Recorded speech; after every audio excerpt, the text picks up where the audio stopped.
Hey, so the other day I was making a video, and I mentioned in that video that I had been playing around with one of Bale's spales, also Frumfies, and I thought about that, and I was like, I'm gonna do it again. And so I've got this spell that you get from Bale, and it's pretty crazy, honestly. So like this fella here, he's using an Ash of War. It's real slow, and this is the perfect opportunity to hit one of these like insanely slow one-shot moves, right? Bale's Flame Lightning. It's just a damn stake driver. It's just a damn Pilebunker. You know what I mean? You know what that is. I know what it is. We all know what that is. And so I've got it on this build. I haven't used this build in a minute. I've got like 9 Shadow Tree fragments. I just took this build and ran directly to Bale as quick as I could. I'm in New Game Plus, you know, but this build is really good, and so as a result, it wasn't too difficult.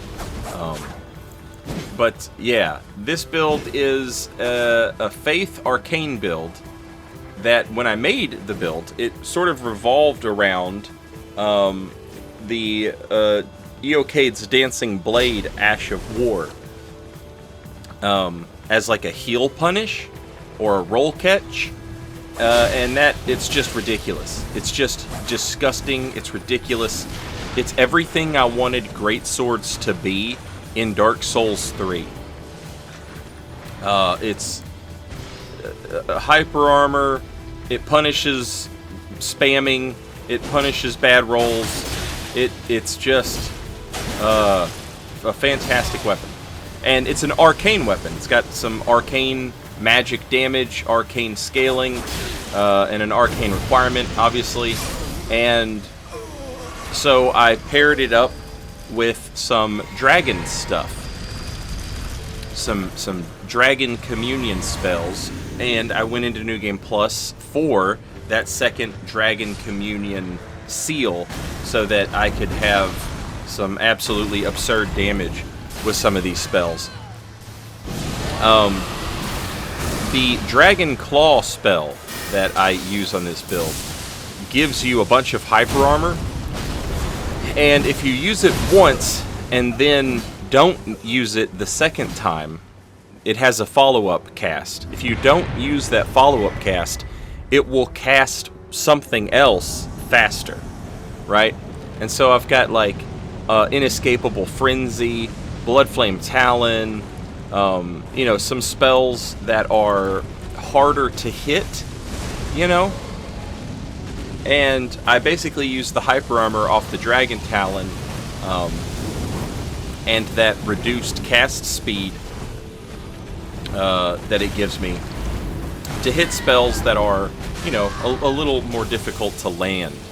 But the thing about all those attacks is like they either do absurd damage, or they true combo into whatever else you want to do.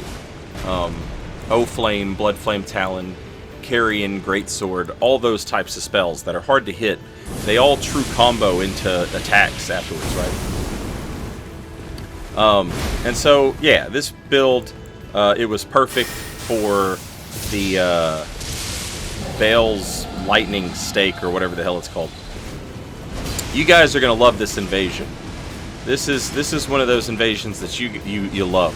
You've got the overconfident co-opper, who's being cute, you know, standing still, trying to reaction roll everything. Got the totally decked out Faith build, healing, etc., etc. You know, they think they're real hot shit. And, you know, we love watching them die, don't we? We love to watch them die. It brings a smile to our face. You know, I know it does for me. I don't know if it does for you. I assume it does. It should. Because it is right and just and our enemies are morally reprehensible. Just as a kind of one-off, in a previous video, I talked about how I got this spell and then I used it, and it just one-shot everybody, and I just didn't make a video about it. Because, you know, it's like, alright, it just kills people in one hit. But I don't know, something just got to me, and I decided, you know what, I need to play with this spell some more. That didn't really change my mind about anything. Still kills everybody in one hit. And not exactly the most interesting spell, because it's not like you're comboing it into stuff. And you're certainly not gonna... Look at this. Look at this. The spacing. The boom. Oh, don't roll bad. Don't roll bad. That's a bad roll. Here we go. Don't roll bad. Don't roll bad. That's a bad roll. Look at the fear in their eyes. Look at the fear. Just mashing R1. Remember when you thought you were hot? Alright, watch this. Look at where the hyper armor starts. Boom! Watch this dude panic roll. 1 panic roll. 2 panic rolls. Dead. And that's Bale's Flame Lightning. Right there, baby. That's what it does. Insane hyper armor. Slow as hell. But in a situation where somebody is up against a wall or in a small narrow hallway or something like that, you know, 2 panic rolls and you're done. You're donezo. And it's a scary spell. It's a scary spell to sit there and look at. The Dragon Chomp spell is kind of similar. You know, I forget what that one's called. Dragon Bite. I don't know. Alright, so look at my opponent. He pulls out the Whirling Twirly Bird, the Bloody Dancer's pole, the pole blade, Eleanor's pole blade, right?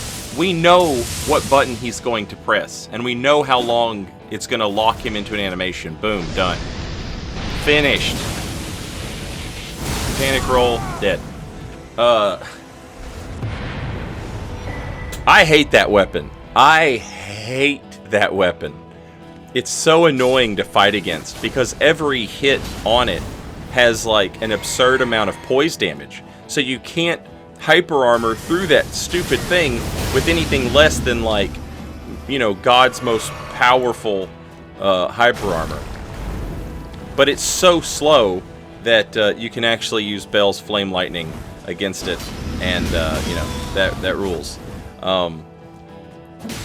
Yeah, it was fun to play with this build again. Really, one of the only things I think this DLC had for this build was these spells, as well as maybe the Putrescent Knight's weapon. I think that's an arcane weapon, if I'm not mistaken. So I might play around with that on this build as well. And it would fit the build because its Ash of War is like a multi-hit nightmare. So it would fit on the build pretty well. But the problem is, if you listened to me talking about how much I love the Executioner's Sword, or whatever the hell this thing's called, you would know that I love this greatsword. Probably my favorite greatsword in Elden Ring. Ooh, oh, that, I don't know if that's true or not. I just remembered how much I love the Moonlight Greatsword. It's up there. Okay, we'll just say that. We'll just say it's up there with, you know what I'm saying, amongst my favorites. I love this greatsword. I love its heavy attacks. I love its Ash of War. It's one of those Ash of Wars that's like, it's terrible if you just like sit around and spam it. But if you use it, you know, thoughtfully, as a flask punish or a whiff punish or a roll catch, it's an absurd amount of damage, you know. And it's one of those things where, like, this deserves to be an absurd amount of damage. One of my least favorite parts of Dark Souls 3 PvP. Alright, like, when I started doing PvP, the very first one I got quote-unquote serious about was Dark Souls 3. Okay? And then after that, I went back and did some invasions in Dark Souls 2 and Bloodborne, and Dark Souls Remastered came out. And so I did a lot of invasions in that. And then Demon Souls Remake, and now Elden Ring. And one of the things that I am not a fan of when it comes to Dark Souls 3 is how long it can take to win a fight that should not take long to win. And now, I totally understand you're going to say, like, Saint, you know, I've seen you fight the worst players in the world for 15 minutes, just because there's 3 of them. And like, you're right. You know, you're right. But if I wanted to run, like, a more efficient build every time, that would be less of an issue. You know what I'm saying? I'm not saying I would win every time. I'm just saying fights would take less time on average.